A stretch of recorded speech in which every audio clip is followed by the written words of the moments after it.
A very warm welcome to all of you. Today's topic of discussion is phylum Arthropoda. पहले हम इसके introduction वाले part से deal करेंगे, उसके बाद हम general characteristic features of phylum arthropoda पर स्विच करेंगे। तो स्टार्ट करते हैं इंट्रोडक्शन वाले पार्ट से हम। It is the largest phylum of animal kingdom with about 9 lakh species. ये जो एनिमल किंगडम का सबसे लार्जेस्ट फाइलम है, क्योंकि जो फाइलम्स हैं Annelida, whether it is Annelida, Mollusca, उन सभी में जो मेंबर्स हैं स्पीसीज़ के वो बहुत कम है। इसमें आपको 9 लाख स्पीसीज देखने को मिलेंगी। Over 2/3 of all named species on earth are arthropods. और जो अर्थ पर अप्रॉक्सीमेटली 60 to 70% स्पीसीज हैं वो आपको आर्थ्रोपोड्स की ही मिलेंगी। फॉर एग्जांपल की बात करें तो cockroach, butterfly, crab, prawn, spider, centipede, millipede, mosquito, honey bee, इतने सारे एग्जांपल्स हैं जो आपको डेली लाइफ में देखने को मिलते हैं। उसके अलावा भी ऐसे एग्जांपल हैं जिनका आपने कभी नेम भी नहीं सुना होगा। सो फर्स्ट इसका एग्जांपल है, पिक्चर में आप देख सकते हैं। First one is of locust. ये आपको लोकस्ट की पिक्चर है। उसके बाद बटरफ्लाई, देन स्कॉर्पियन और लास्टली प्रॉन की इमेज में आपको लेके आई हूँ। तो जिनमें से आपने लोकस्ट, बटरफ्लाई और स्कॉर्पियन तो देखे ही होंगे, लेकिन जो प्रॉन है वो आपने नहीं देखा होगा। लोकस्ट है वो आपको जो आपके समर्स जो रेनी सीज़न आता है उस टाइम पे देखने को मिल जाएंगे। बहुत सारे लोकस्ट आते हैं। अभी लास्ट ईयर तो मतलब लोकस्ट के बारे में इतना न्यूज़पेपर में न्यूज़ आती ही रहती थी कि उन्होंने फसल को ख़राब किया, ये सब। उसके बाद जो बटरफ्लाई है, बटरफ्लाई भी आप किसी भी फील्ड में जाना, किसी भी जहाँ पर आपको ग्रीनरी ज़्यादा नज़र आती है वहाँ जाना, वहाँ पे आपको हज़ारों बटरफ्लाई देखने को मिलेंगी। उसके बाद है स्कॉर्पियन। स्कॉर्पियन भी आपको किसी जंगल में जाना वहाँ पर देखने को मिल जाएगा। लेकिन जो प्रॉन है, प्रॉन का जो वो है वो आपको एक्वेटिक हैबिटेट में देखने को मिलेगा। फिर उसके बाद आता है आपका general characteristic features of phylum arthropoda. Arthropods phylum के जनरल कैरेक्टरिस्टिक फीचर्स क्या हैं? तो फर्स्ट वन है हमारा हैबिट एंड हैबिटेट, कि कहाँ इनकी क्या हैबिट है, जो मेंबर्स हैं फाइलम आर्थ्रोपोड्स के, या फिर वो किस हैबिटेट में रहते हैं, तो वो सब हम इसमें देखेंगे इस पॉइंट में। These animals inhabit a variety of habitats like oceans. ये जो इस फाइलम के मेंबर्स हैं वो आपको ओशियंस में भी देखने को मिलेंगे, फ्रेश वाटर में भी देखने को मिलेंगे, देन आपको लैंड पर भी देखने को मिलते हैं, उसके बाद में आपको एयर पे भी देखने को मिलेंगे। तो जो आपका ओशियन में रहता है आर्थ्रोपोड्स, उसका एग्जाम्पल है लिमुलस। जो फ्रेश वाटर आर्थ्रोपोड्स है उसका एग्जाम्पल है डेफनिया। और जो आपको लैंड पर मिलते हैं कॉकरोचेस, लोकस्ट, ये आपको लैंड पर देखने को मिल जाएंगे। मिलीपीड, सेंटीपीड, ये आपको लैंड पर देखने के लिए मिलेंगे। फिर आपका आता है हाउस फ्लाई, मॉस्कीटो, जो आपको एयर में देखने को मिलते हैं। सभी ने मॉस्कीटो देखा है, सभी ने हाउस फ्लाई देखी है, सभी के घरों में हाउस फ्लाई होती है, इसलिए इसका नाम हाउस फ्लाई पड़ा है। सभी ने मॉस्कीटो सभी के घर में होते हैं। आप मॉस्कीटो किलर लगाते हैं, लेकिन उसके बाद मॉस्कीटो तो आपको देखने को मिलते ही हैं। फिर जो हनी बी है जिससे आपको शहद मिलता है, तो वो भी आर्थ्रोपोड का ही एग्जाम्पल है। तो वो भी किस में रहता है? एयर में रहता है। ओके, तो यहाँ पर आपका हैबिट एंड हैबिटेट का पॉइंट फिनिश होता है। नेक्स्ट पॉइंट है आपका बॉडी सिमेट्री। सेकेंड पॉइंट है आपका बॉडी सिमेट्री। जो आर्थ्रोपोड्स हैं उनके जो मेंबर्स होते हैं उन्हें बायलेटरली सिमेट्रिकल एनिमल्स होते हैं, मीन्स बायलेटरल सिमेट्री आपको देखने को मिलती है। जैसे कि अभी आपने बटरफ्लाई की इमेज देखी है। बटरफ्लाई में क्या मिल रहा है आपको यहाँ पर देखने के लिए? ये जो बटरफ्लाई की बॉडी है ये बायलेटरली सिमेट्रिकल है। आप इसको सेंटर से कट करेंगे तो ये 2 इक्वल पार्ट्स में डिवाइड हो रही है। ओके, सिमिलरली अगर आप इसको 2 इक्वल पार्ट्स में डिवाइड करते हैं सेंटर से, तो ये इक्वल पार्ट और ये इक्वल पार्ट में बॉडी डिवाइड हो रही है। सिमिलरली इसके केस में भी आपको देखने को मिलेगा ऐसे, तो 2 इक्वल पार्ट्स में डिवाइड हो रही है, और यहाँ पर भी आपको इजीली देखने को मिल जाएगा।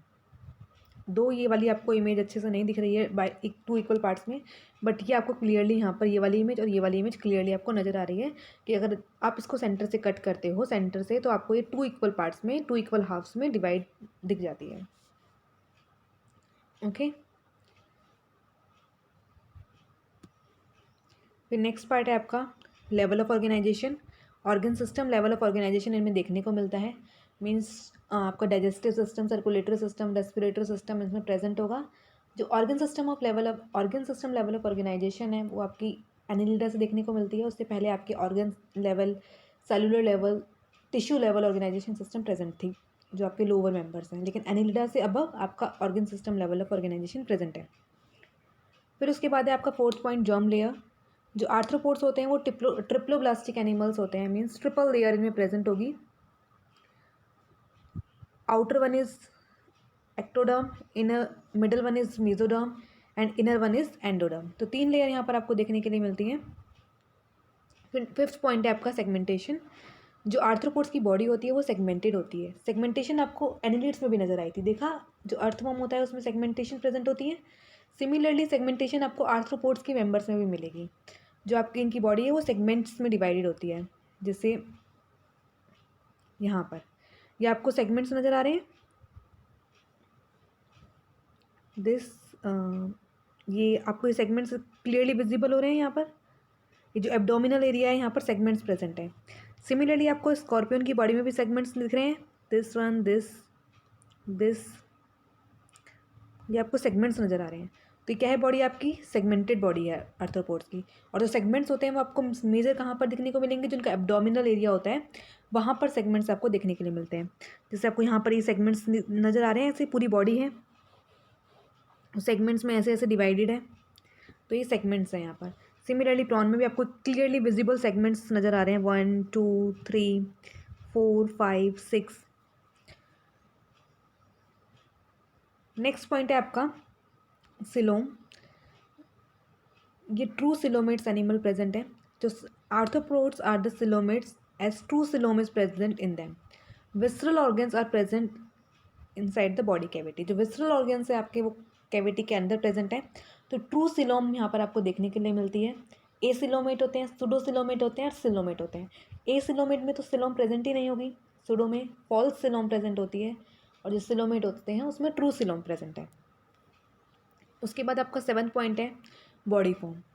The body of arthropods is covered by a hard waterproof exoskeleton made up of chitin. जो इनका एक्सोस्केलेटन होता है, मीन्स जो बाहर की लेयर होती है वो काइटिन की मेड होती है, मीन्स काइटिन की बनी होती है।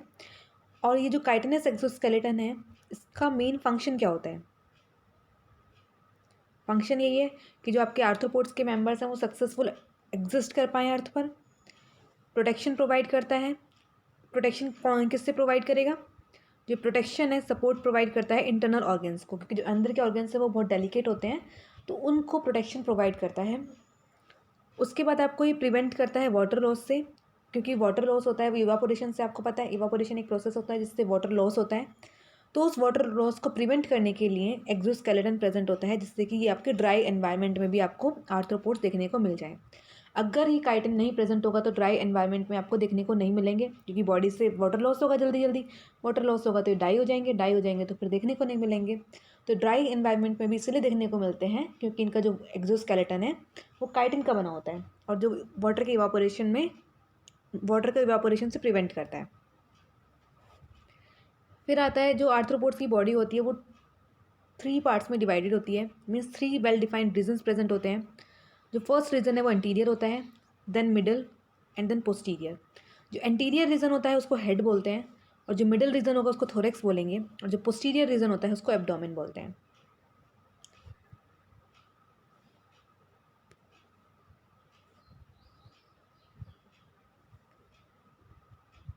एक आपका यहाँ पर एक नॉलेज क्लाउड है।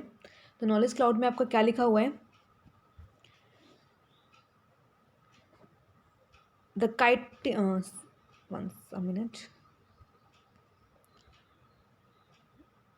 The chitinous exoskeleton is shed at a regular intervals in the arthropod। जो इनका chitinous exoskeleton है, मीन्स जिसकी बात की है वो रेगुलर इंटरवल में शेड होता रहता है, मीन्स हटता रहता है बॉडी में से।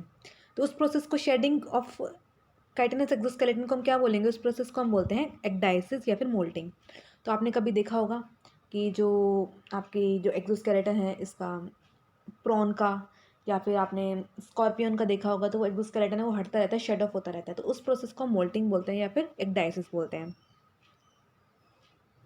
नेक्स्ट पॉइंट है आपका 8th point, digestive system. Complete digestive system present है इसमें, मीन्स माउथ प्रेजेंट होगा और इंटीरियर एंड पर और पोस्टीरियर एंड पर एनएस प्रेजेंट होगा।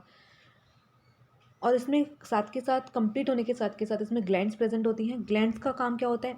ग्लैंड्स का काम डाइजेशन में, अगर डाइजेस्टिव सिस्टम में आपके ग्लैंड्स प्रेजेंट हैं, उनका काम क्या होगा? उनका काम यही होगा कि वो एंजाइम्स को सिक्रेट करेंगी, और जो वो एंजाइम्स हैं वो किस में हेल्प करेंगे? डाइजेशन के प्रोसेस में हेल्प करते हैं। तो मीन्स डाइजेशन के प्रोसेस को वो फास्ट कर देते हैं एंजाइम्स, क्योंकि जो प्रोडक्ट है आपका, प्रोटीन को ब्रेक डाउन होना है अमाइनो एसिड्स में, अगर वहाँ पर एंजाइम प्रेजेंट नहीं होगा तो वो बहुत टाइम लेगा प्रोटीन के डाइजेशन होने में। लेकिन एंजाइम्स प्रेजेंट है तो उस रिएक्शन को फास्ट कर देते हैं, और जो आपका प्रोटीन से अमाइनो एसिड्स बनते हैं वो इजीली बन जाएंगे।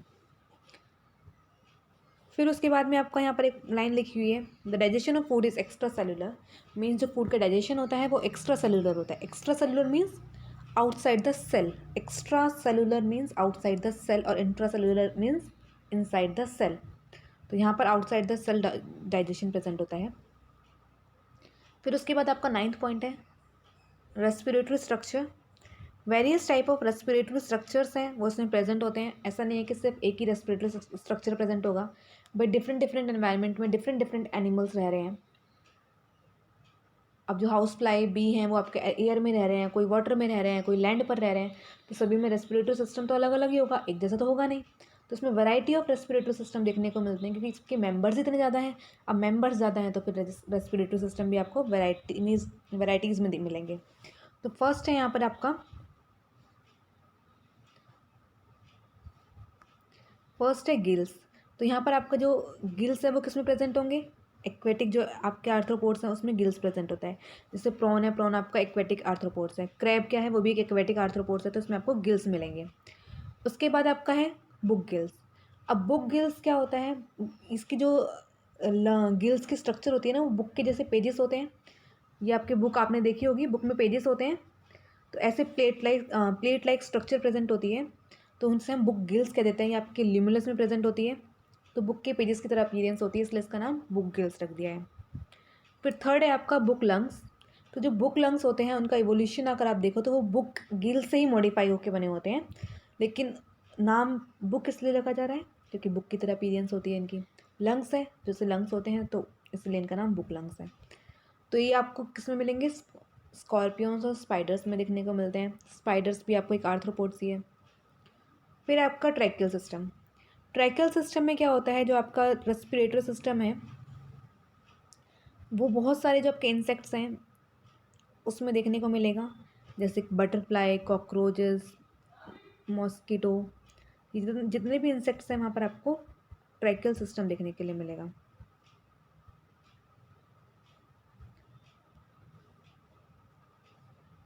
फिर है आपका सर्कुलेटरी सिस्टम, 10th पॉइंट।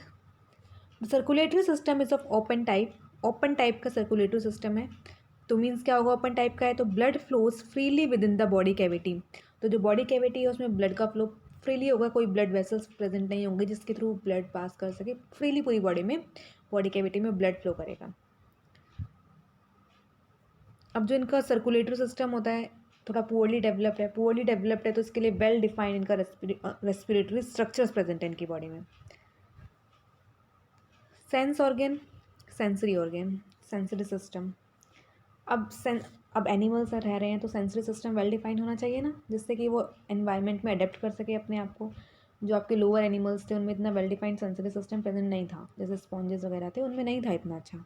लेकिन जो आर्थ्रोपोड्स है, जैसे जैसे आप एडवांस लेवल पर प्रोसीड करते जाओगे ऐसे ही आपका well defined sensory system present रहेगा। All major senses, touch, smell, hearing, sight, are found in arthropods due to various type of sensory organ having receptor for sensing the external stimuli। तो बहुत सारे आपके touch, smell या फिर hearing को sense करने के लिए बहुत सारे रेस्पिरेटरी सिस्टम प्रेजेंट है। फर्स्ट वन है एंटीना। एंटीना क्या है? एक whip like cylinder jointed movable appendages है जो आपके एंटीरियर बॉडी में, एंटीरियर पार्ट होता है बॉडी का, हेड के ऊपर मिलते हैं। These also possess a joint antennae and are further made up of smaller segments। और जो एंटीने होते हैं, ये आपका हेड रीजन है, लेट्स से यहाँ से पूरा मैं एक बटरफ्लाई बना ही देती हूँ, यहाँ पे ये एंटीने हैं, ठीक है, तो इसको हम बोलेंगे एंटीना। तो जो एंटीना होता है ना, ये फर्दर अगर आप इसको माइक्रोस्कोप में लगा के देखोगे तो ये सेगमेंटेड होता है, सेगमेंट्स में डिवाइडेड होता है, यहाँ पर सेगमेंट्स प्रेजेंट होती हैं। ओके,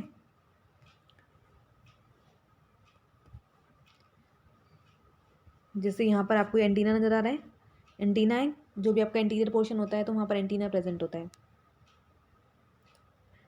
और ये किसके लिए इसमें रिसेप्टर्स प्रेजेंट होते हैं? टच और स्मेल के लिए। अगर आप जैसे कभी आपने देखा होगा किसी भी बटरफ्लाई या फिर हाउस फ्लाई के पास जाते हो आप टच करने के लिए, तो वो भाग जाती है। तो किस लिए भागती है? जो एंटीना होते हैं उसके वो सेंस कर लेते हैं कि हमारे पास कुछ आ रहा है, कुछ टच करने के लिए आ रहा है या फिर कुछ भी है, तो वो उसको सेंस करने के लिए हेल्प करेंगे। Smelling are those receptor which help in smelling are named olfactory receptor. जो स्मेलिंग में हेल्प करते हैं रिसेप्टर्स उनको हम ऑल्फैक्टरी रिसेप्टर्स कहते हैं। And those receptors are those receptors which help in sensation of touch, उनको हम बोलते हैं टेक्टाइल रिसेप्टर्स। जो टच की सेंसेशन में हेल्प करते हैं उनको टेक्टाइल रिसेप्टर बोलते हैं, और जो स्मेलिंग में हेल्प करते हैं उनको ऑल्फैक्टरी रिसेप्टर बोलते हैं। फिर है सेकेंड, आपका जो आपका सेंसरी सिस्टम में सेकेंड है आपका आइज़। तो इसमें क्या होता है, आइज़ प्रेजेंट होती हैं, कोई भी देख लेना, बटरफ्लाई देख लेना, चाहे आप हाउस फ्लाई कुछ भी है, आपकी आइज़ प्रेजेंट होती हैं, कंपाउंड आइज़ प्रेजेंट होती हैं मेनली। तो कंपाउंड आइज़ क्या होती हैं, इसकी जो कंपाउंड आइज़ होती हैं वो स्मॉलर स्मॉलर यूनिट से मिलकर बनी होती है, और हर एक यूनिट एक अलग इमेज फॉर्म करती है।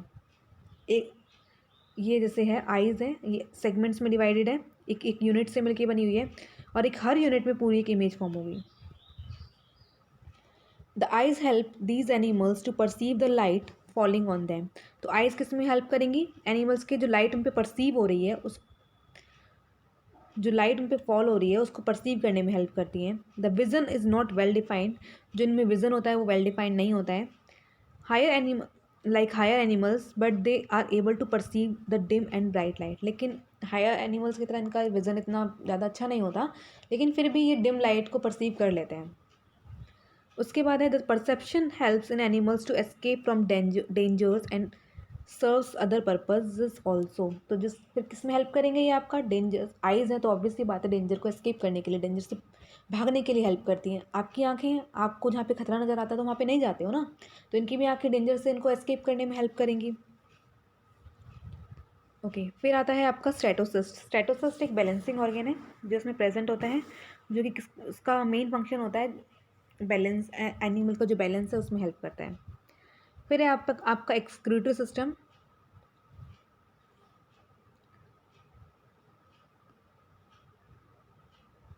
क्लियर है? फिर है आपका excretory system. The excretory system consist of fine long blind tubules called Malpighian tubules. जो एक्सक्रीटरी सिस्टम होता है उसमें माल्पीजियन टिब्यूल्स प्रेजेंट होती हैं, और जो टिब्यूल्स होती हैं वो एलिमेंट्री कैनाल से अटैच्ड होती हैं, और जो किस में हेल्प करेंगी? वेस्ट मटेरियल के रिमूवल में हेल्प करती हैं। फिर आता है आपका reproductive system. Arthropods are mostly dioecious. Dioecious होते हैं मीन्स जो मेल और फीमेल सेक्सेस हैं वो सेपरेट होते हैं। मेल अलग बॉडी में प्रेजेंट होगा सेक्स, और फीमेल सेक्सेस के जो ऑर्गन है आपके अलग बॉडी में प्रेजेंट होंगे। और ये जो मोस्टली हैं ओवीपेरस है, मीन्स एग को ले करते हैं। ओवीपेरस एनिमल्स है, ऑब्वियसली बात है कि ये एग को ले करेंगे। फिर है आपका नॉलेज क्लाउड में एक पॉइंट दिया हुआ है, स्कॉर्पियंस आर वीवीपेरस एनिमल्स। जो स्कॉर्पियंस होते हैं वो वीवीपेरस ऑर्गेनिज्म होते हैं, ओवीपेरस नहीं होते हैं। The egg hatch inside the female body. जो एग होता है इनका हैच कहाँ पे होगा? फीमेल बॉडी के इनसाइड ही इनका एग हैच होगा। And hence they bring fourth the young ones alive. तो यंग वंस को बर्थ देते हैं। फिर आता है आपका फर्टिलाइजेशन। फर्टिलाइजेशन यूजुअली इंटरनल होता है ऑल लैंड आर्थ्रोपोड्स में। जितने भी आपके लैंड आर्थ्रोपोड्स हैं उसमें फर्टिलाइजेशन आपका इंटरनल देखने को मिलेगा। फिर आपका लास्ट और 15 point, development. The development is direct in some and indirect in others. Means कुछ में तो डेवलपमेंट डायरेक्ट होती है, लार्वल स्टेजेस प्रेजेंट होंगी, और कुछ में डायरेक्ट इनडायरेक्ट डेवलपमेंट होती है। Hence both type of development are seen in arthropods. Examples of arthropods undergoing indirect development are Culex, Anopheles, and Bombyx, and the end of direct development are cockroaches and locusts। जो direct development है उसमें cockroaches और locust में आपको देखने को मिलती है।